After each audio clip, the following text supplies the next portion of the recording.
বিশ্ব স্বাস্থ্য দিবস। সেই উপলক্ষে বিশ্ব স্বাস্থ্য দিবসের ভাবনা ও গুরুত্ব নিয়ে বলছেন শিশু রোগ বিশেষজ্ঞ ডাক্তার সুমন পোদ্দার। আমরা সবাই জানি আজ বিশ্ব স্বাস্থ্য দিবস। এবছরের theme maternal and neonatal health, তার মানে মা এবং নবজাতকের সুরক্ষা বা স্বাস্থ্য যাই বলি না কেন। অ্যাকচুয়ালি একটা জাতির ভিত তৈরি হয় কিন্তু মায়ের থেকে, কারণ মা যদি সুস্থ থাকে তবেই কিন্তু সে সুস্থ বাচ্চা প্রসব করবে, তবেই কিন্তু তার পরবর্তী যে বার বৃদ্ধি, গ্রোথ, ডেভেলপমেন্ট যা কিছু বলে সেটা কিন্তু একটু বেটার হবে। তাই মায়ের হেলথ ঠিক রাখাটা খুব জরুরি। অল্প বয়সে মা হওয়াটা ঠিক নয়, সেটা আজকালকার যুগে আমরা সবাই জানি। মিনিমাম 18 বছর বয়স, তার আগে কিন্তু মা হওয়া উচিত নয়। তাই 18 বছর, তাই জন্য অ্যাডাল্ট হচ্ছে, 18 বছরের পরেই তার বিয়ের বয়স আসছে এবং তারপরে সে যখন শারীরিকভাবে পরিপূর্ণতা পাচ্ছে তখনই কিন্তু সে মা হওয়ার দিকে এগোচ্ছে। এটাই কিন্তু হওয়ার কথা। মায়ের যদি কোনো রকম নিউট্রিশনাল ডেফিসিয়েন্সি থাকে, তার গর্ভস্থ শিশুও কিন্তু তার দ্বারা প্রভাবিত হবে। তার সব থেকে ইজি যেটা বলার উপায় সেটা হচ্ছে, যদি ফোলিক অ্যাসিড ডেফিসিয়েন্সি থাকে তাহলে কিন্তু গর্ভস্থ বাচ্চার নিউরাল টিউব ডিফেক্ট বা স্পাইনাল কর্ডে একটা ডিফেক্ট কিন্তু দেখা দেবে। যদি মায়ের যদি আয়রন ডেফিসিয়েন্সি থাকে, মা যদি রক্তাল্পতায় যদি ভুগছে, গর্ভস্থ শিশুও কিন্তু সেক্ষেত্রে কিন্তু আয়রন ডেফিসিয়েন্সিতে ভুগবে। তাই মায়ের যাবতীয় পুষ্টি ঠিকঠাক রাখা খুব জরুরি। মায়ের পুষ্টি বলতে যে তাকে প্রচুর কিছু খেতে হবে তা কিন্তু নয়।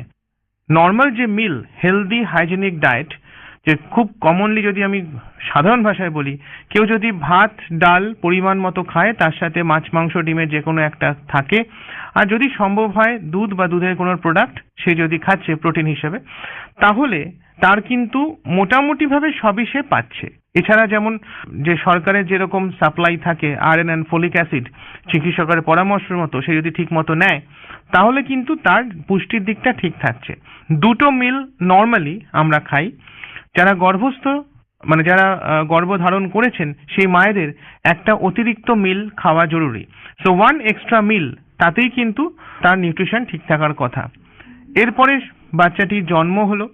বাচ্চাটি যখন জন্ম হলো তার পরবর্তী ইমিডিয়েট তার দরকার হচ্ছে মায়ের যে একটা হলুদ রঙের যে দুধ যেটা বেরোয়, যে লাইট ইয়েলো, যেটা কলোস্ট্রাম বলে, সেটা কিন্তু বাচ্চার জন্য মহৌষধ। ওটা বাচ্চাকে দিলে বাচ্চার ইমিউনিটি তাৎক্ষণিকভাবেই কিন্তু বৃদ্ধি পেতে শুরু করে। ওটাতে প্রচুর প্রতিষেধক থাকে যেটা মায়ের থেকে বাচ্চার শরীরে ট্রান্সমিটেড হয়।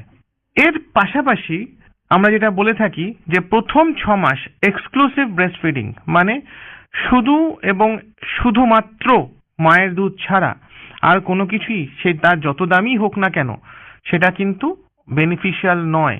হ্যাঁ, বাস্তবটা বাস্তবই, সত্যি কোনো কোনো ক্ষেত্রে হয়, বিভিন্ন কারণে মায়ের দুধ হয়তো অ্যাডিকুয়েট হলো না। যদিও মা যদি শারীরিক আর মানসিকভাবে স্ট্রেস ফ্রি থাকে তাহলে বাচ্চা যত দুধ টানবে মায়ের দুধ কিন্তু বাড়বে। তা সত্ত্বেও অনেক সময় বাইরের দুধের প্রয়োজন পড়ে, সেক্ষেত্রে চিকিৎসকের পরামর্শ নিয়ে তবেই একমাত্র বাইরের দুধে যাওয়া উচিত। কিন্তু সেক্ষেত্রেও বলবো priority always always mother's milk. এটা গেল প্রথম 6 মাসের বক্তব্য। 6 মাসের পরবর্তী পার্টটাতে তখন কিন্তু শুধু মায়ের দুধ নিয়ে বসে আছি তাহলে কিন্তু হবে না। তখন কিন্তু তার আস্তে আস্তে যে কমপ্লিমেন্টারি ফিড সেটা কিন্তু স্টার্ট করতে হবে, মানে সলিড খাওয়া শুরু করতে হবে। মানে ভাত ডাল আলু খিচুড়ি এগুলো একটা একটা করে ধরাতে হবে।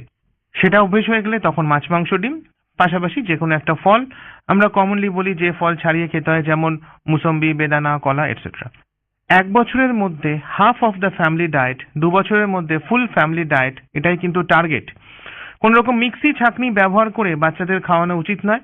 হাতে টিপে যেটুকু হবে সেটুকুই, প্রথমে সেমি সলিড তারপরে সলিড।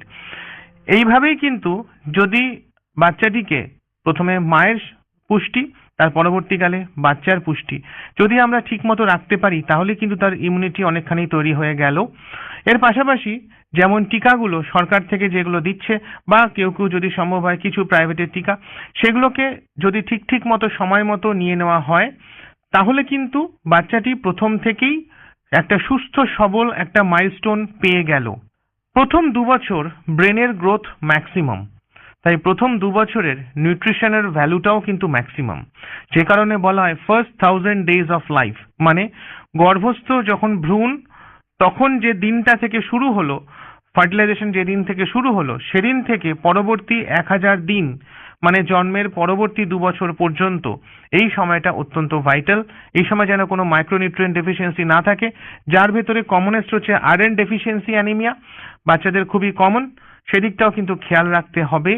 তাই যথাসাধ্য ঠিকঠাক পুষ্টিকর খাবার মা এবং বাচ্চাকে দেওয়া এবং দরকার হলে চিকিৎসকের পরামর্শ মতো নিউট্রিশনাল সাপ্লিমেন্ট নেওয়া, তাতেই কিন্তু জাতির মেরুদণ্ড তৈরি হবে, ভবিষ্যৎ প্রজন্ম তার ফাউন্ডেশন সেটা কিন্তু তৈরি হবে।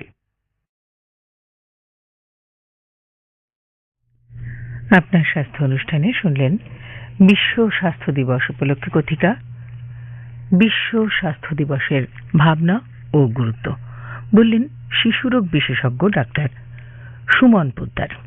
আকাশবাণী কলকাতা, শুনছেন গীতাঞ্জলি প্রচার তরঙ্গের অনুষ্ঠান।